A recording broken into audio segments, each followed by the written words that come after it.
Jump on here and finish up this project. It's been almost 2 months for me getting back to this since I started. I actually got everything buttoned up as you see it here, but I had some painting to do and that's what kept me from finishing this video. So I might be repeating a few things that I mentioned already in the video. I'll try to cut and edit it out, but this is my pantry door. It's almost finished. I wouldn't call it complete because I might do a few minor details to it. As you can see through right now the glass, but I planned to originally frost this glass and maybe put a reef over it to decorate. We'll see what my wife wants to do, but I at least think I want to frost this, and I'm going to be adding a light in there. Okay guys, so this is going to be a how-to on how to add an old, I'm going to call it a farmhouse door. It's an old wooden door, you know, with not a true, the doors back then were not always as common as today, I guess is what you could say. So they were odd sizes, a lot of them had the bottoms cut off and stuff of that nature. So what I had here was I had a door just like these two for my pantry, and these are pressed, these are not solid wood, so I wasn't mad about getting rid of this one, honestly, for a solid wood. I thought it was just going to be a win-win and get a better look and a little more appealing in the, it'll look more appealing in the kitchen. So what I did was I had a door just like this and I removed it from here.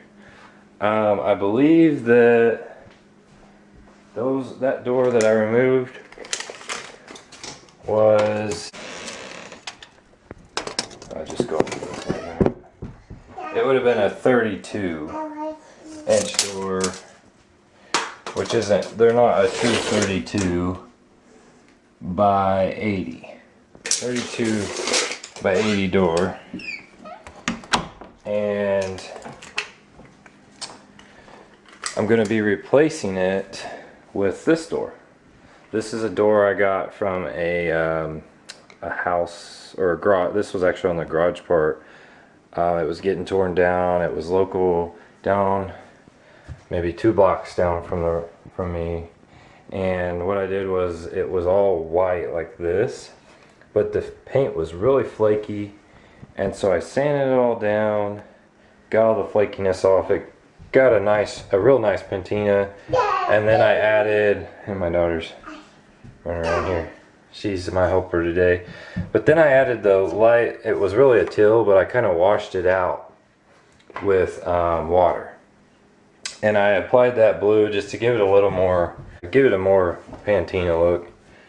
And then one thing I did do was, this was like foam, this was like styrofoam in here, and they had like put some putty in there. Well, I took a hole saw and cut this out of a different piece of wood. That's why there's a hole there. That was where the drill bit went through with the so then I hammered that in. I made it just a little bit bigger than the hole and glued it with some construction adhesive. And this door hole is going to work great for my door handle, and because it's actually, it used to have the old mortise style latch here, and someone actually had already done away with it. So there was already a piece of wood there. I just kind of beefed it up a little more. I glued it and nailed it, and that really sturdied that up. I still have a little bit of putty from the last guy right there, but I can live with that. Actually, I think it gives it a little more character. So a normal door handle has already been installed in this door, so that was a win-win for me. If you guys don't have that style hole, you're gonna have to watch a video on how to add something like that, or you can go back to the old style. I did that as well in my old house. I just found all the hardware, I think, on eBay. And then you got to get the right catch for the door jamb. So that's it on that's what the new door is going to be, and it's actually, let me measure here, forget what it was, it's almost a 31. So the other one was like closer to a 32. And this one's the other one was 80 inches. This one's gonna be 7/8 and a half. So you can see I'm gonna be working with a smaller door, slightly smaller door. So when you do this, you just wanna make sure when you're picking out a door, you wanna get it as close to your other one as possible. In this case, I knew I was gonna use this. Why? Because in this case, I knew I was gonna use a thicker trim, which I'll show you later. It was this thinner trim here that's only like, what? It's not even, oh, it is. It's like 2 1/8. Yeah, 2 1/4. Yeah, it's 2 1/4 inch trim, but I'm gonna be using more of like a 3 1/4 inch trim. So right there, I knew that I was gonna have enough trim to come. You wanna come at least, it was probably 1 1/8 on the drywall. I'd say you wouldn't want to do any less than 1 1/8. This side was 1.5 inches. So you want to definitely have more than 1 inch on the drywall, and then the rest is going to have to make it to your door jamb. And I'll show you how I do all that, but I'm going to be custom making a door jamb because this door obviously didn't come with a jamb. A lot of them don't that you find, but I'm going to be custom making a real simple frame for this door out of pine lumber that I got from Menards, and I'm going to give you the total price it took me to build it. I'm going to be trimming it out, and just it's going to be what I call farm trim, and then I'm going to put a bigger piece up here that's going to have more of a farmhouse trim style look, and I am going to be ripping all this stuff down with a table saw.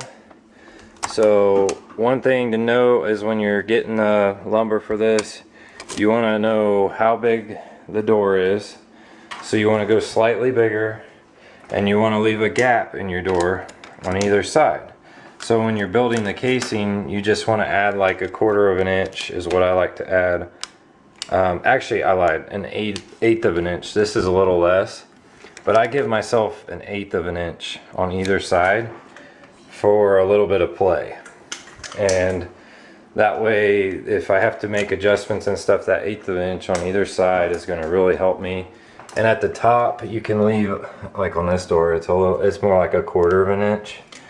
I wouldn't go any more than 1/4. You could do 1/4 on the sides because, like you'll see, I'm going to make my custom jam stops out of pine as well. So I'm going to be ripping those down, and I make mine out of 1x, so they're a lot wider than this, and it gives you a little more fudge room for making adjustments when you're hanging the door. So yeah, when you're picking out lumber, just you got to measure your door and add, it's just going to be a minimal, like a gap, but they only sell certain lengths. So like I went and got 8-foot pieces, and I really just needed like 6 foot something.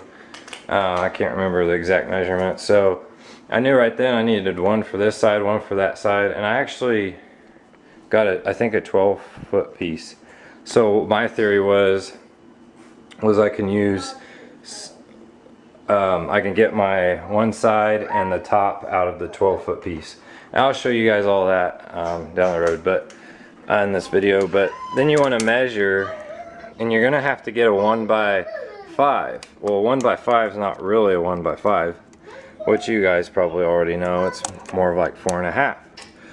So this will work perfect. 1x5 will work perfect for a typical door casing. If you have 1/2 inch drywall, which I do on either side, and a 2x4. So that's why I will be using 1x5s.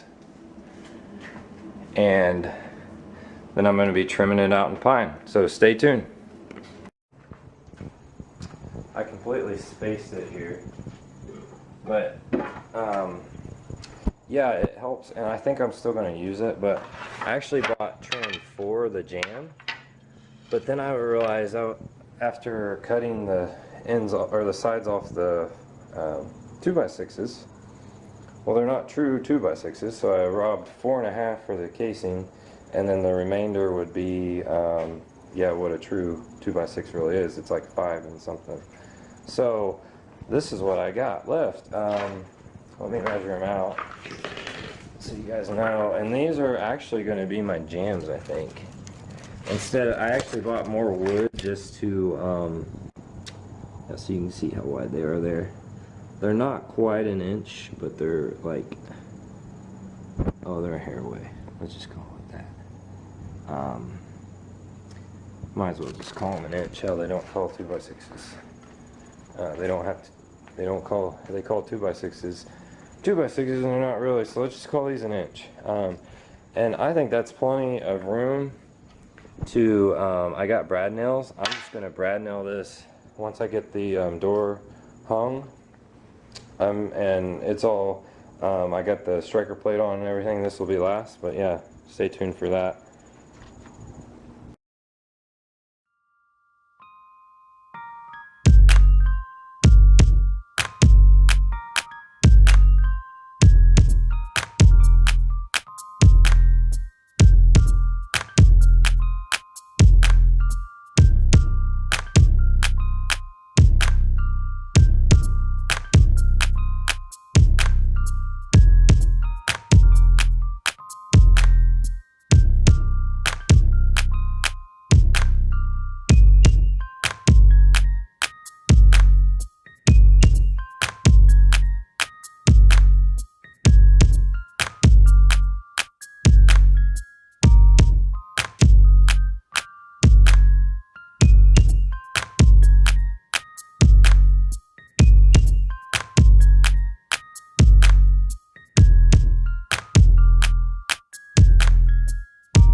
Here I got the old hinges. These are the hinges that were original to the door. As you can see, they were like this brassy looking color. I spray bombed them and I wanted to make it look like brushed nickel. So I left some of the brass very faint. You can also sand some of it off if you get too much on there, or depending on what you're gonna do with them, you can paint them white. For all that matters. But quick trick I wanted to share with you guys is, okay, you can look at a hinge here and you can see that one side is beveled out and one side is just flat. The reason being, and you can look at all your doors at home and they should all be just like this, but you want to make sure that you get this right, because if not, it could, it might affect the way the door hangs and stuff of that nature. So on these hinges I marked trim and door. So the door is obviously going to go onto the side of the door. My door is going to be hanging like this with the handle over here, and the door is going to screw straight onto the flat piece. Now the reason you might be asking, well, why is it beveled? Well, it's beveled because you have trim, right? That you have to it kind of helps sneak around that trim a little bit and pushes that. It gives the hinge an offset from the door. So that's a quick little trim will go right up to this, but this part will be sticking out past the trim, and then the trim will go right up to this. So yeah, just wanted to let you guys know that, and hope that helps you out. It makes it a lot easier if you mark which side goes where. Alright, so I'm going to be putting the hinges on now, guys, before I build the casing. And a lot of you guys might ask, well, Zach, why is there only 2 hinges?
Alright, so I got my boards all mocked up, and I wanted to tell you guys that it helps to put the non-cut. I'm not saying my cuts are perfect by any means, but I probably could use the other side as well.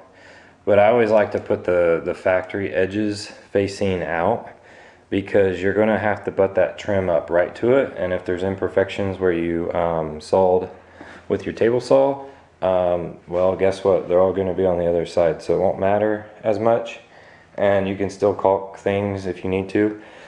But here is the door, and here's my gap. Honestly guys, I just eyeballed this gap.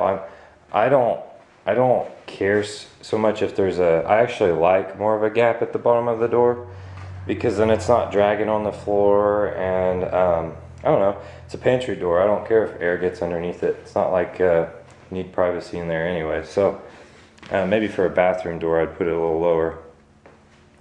But yeah, so here we are. I got my pin here, and what I did last time on the door was I eyeballed a 1/4 inch on the edge here, and it doesn't matter how far or close this is from here. This hinge is keeping it from butting up directly. All that I'm worried about, guys, is where my hinge is going to mount up here at the top, because this door is not going to be sunk in. It is going to be, you want your like I showed earlier, you want your door flush with the board on the face.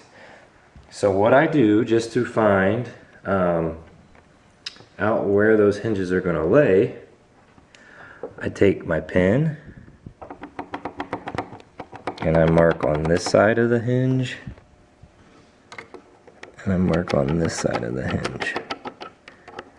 Now what that's just done is given me the whole layout that I need for my hinge. I'm going to take my speed square. I'm going to do it to this side. You make sure that the board's flush with the floor, and you're getting right there on the edge of the hinges. Because if you're off a little bit, it's okay, because you got that 1/4 inch you're working with, but I like to make sure that I'm pretty much dead nuts while I'm doing this. So now that you flip this down, what I also like to do, because I can get mixed around, is like label this, because this is all going to be notched out anyways. I'm going to label H for hinge. And then what I'm going to do is I'm going to be throwing my speed square and go off of your factory side, which honestly I think my cut side's a little bit better. And you're going to do that. I'm going to try to one-hand this, but then you're going to be using your speed square, and you're just going to bring that line all the way down. Actually, you can just start at the point. You don't have to go all the way, but you at least need to go to the edge, because that's what you're going to be mocking this up with.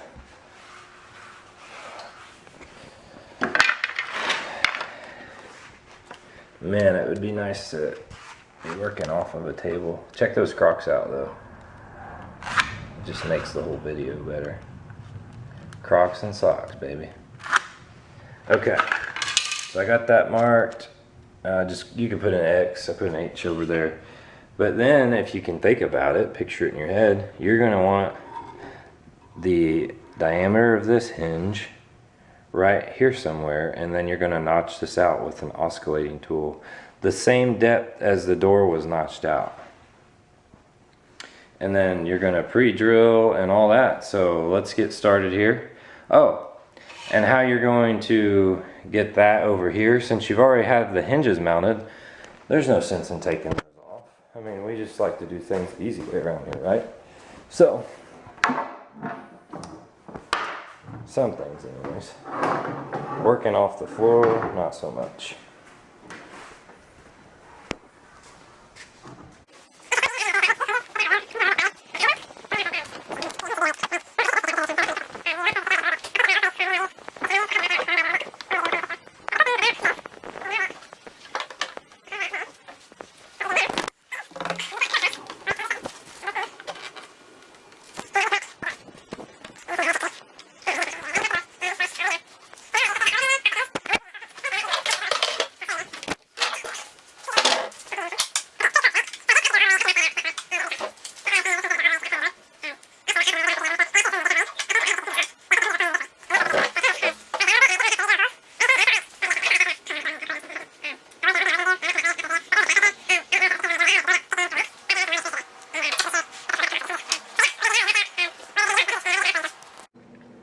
Okay, so I did go ahead and take one of the hinges off because I needed a depth gauge, because I want this to sit flush again against here. So decided not to draw or drill the holes out because I'm not 100% sure. You could see these holes. If I were to flip this or something, they would, oh yeah, they would line up. Still, I don't know. I'm weird about that stuff. I'm just gonna hold off and wait to drill the holes though. I'll probably mount this hinge back on the door and then line this up with the door open and then do my pilot holes that way. I don't know, we'll see. So I got my oscillating tool with a fresh blade on it, and I am going to oscillate this out. Take a little bit off at a time until my hinge sits flush.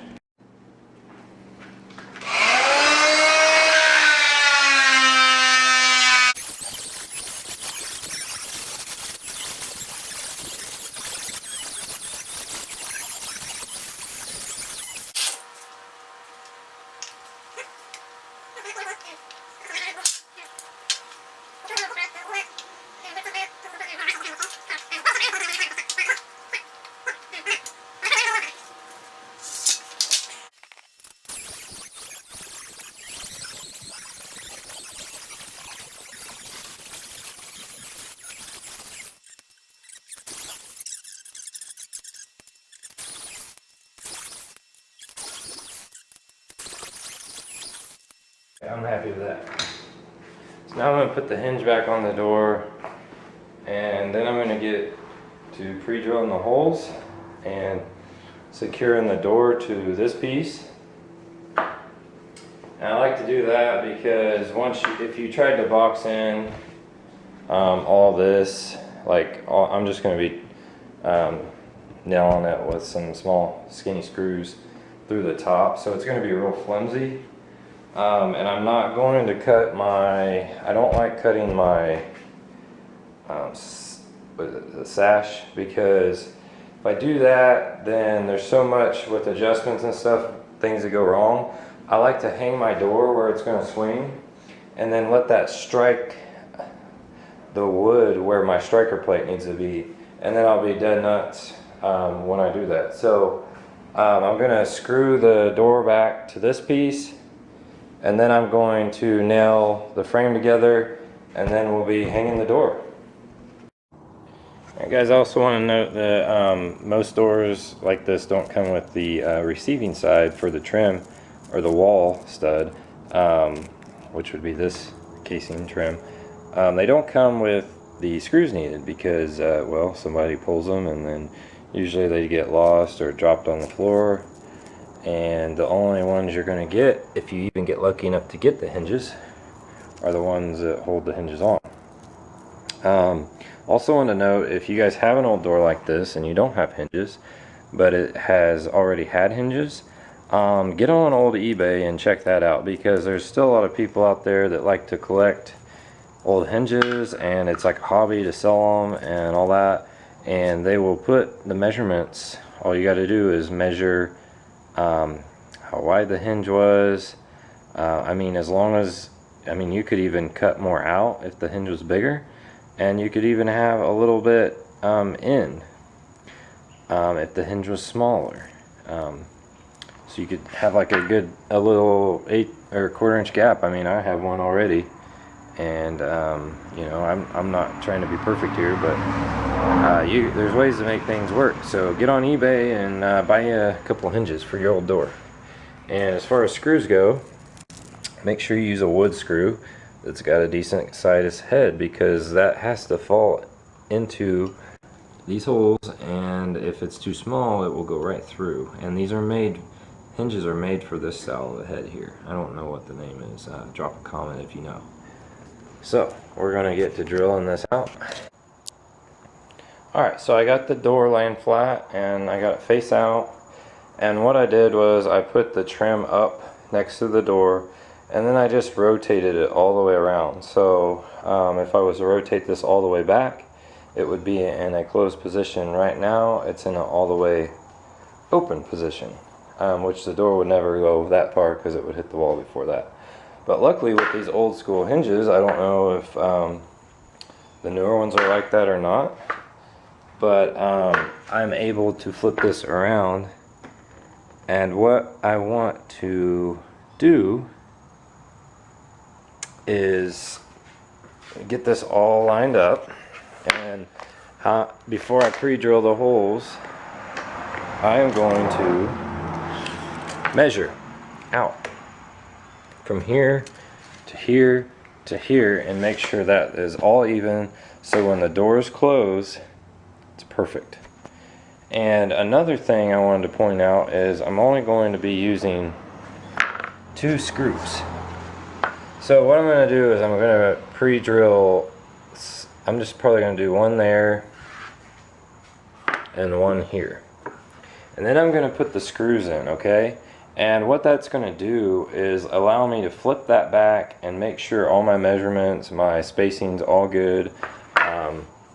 I can already tell that I got a gap up here for the top of the casing, and down here at the bottom of the casing I got my gap that's going to be near the floor. So going to go through here, and I know that, well, I remember that when I had this door, or when I had the jam up there, I had a little bit of a gap. But yeah, what I want to do is look, and that's going to be 3/8. Oh, 5/8. I'm sorry. Yeah, 5/8. Sorry, it's hidden there. 5/8 there. I think I already went through here. Yeah, 5/8 there. And we're at 3/4 there, so I want to move that in, and we're at 5/8 there. Alright guys, so now what I got is my door standing upright in the table saw. I've checked my gappage here, and this is an old door. It's not going to be perfect. It's a little wider down here, but I'm still going to sleep at night. But yeah, that's how you want to hang your hinges. Just go with it. Make sure that you do not screw them all until you're 100% that is where you want it. So that is the hardest part, in my opinion. Now I got this propped up against the table saw.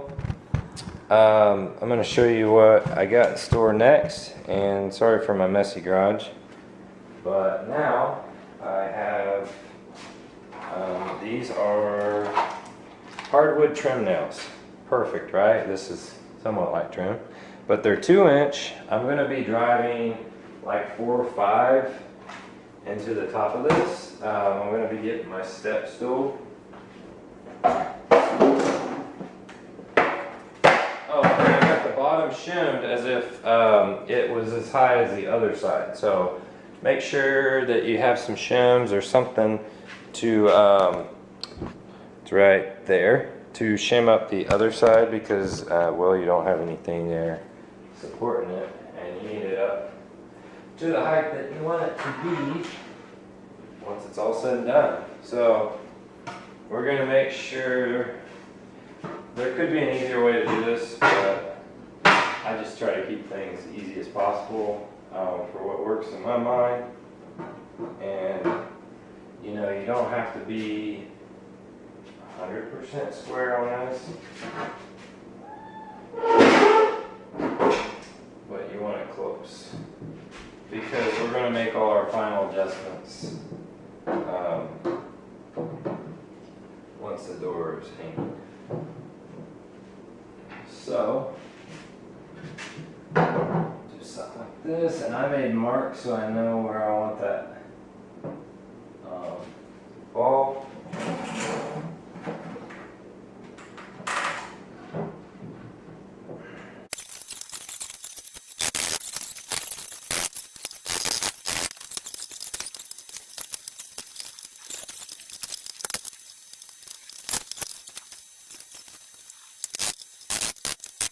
Okay, so I got the top nailed to the side casings, or the right side one anyways, because I already got the left side. But as you can see, it's kind of offset a little bit. But the main thing is you just want to make sure that this is square up here, and any gap that you want to fill, make sure to press, you can push this board in some to give you more, less or more of a gap. Not so much out, but in.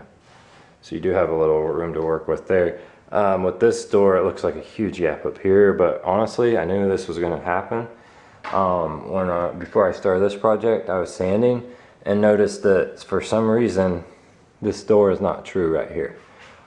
It's got like a bevel on it. I don't know if you can tell from there, but as you get further down here, it's perfect. So, the pleasure of working with old doors. And, you know, I am not gonna be disappointed, I don't think, once this is hung and we are using it. So forget it all, I'll forget all about it. So I'm going to bring this into the house and then we'll start to hanging it.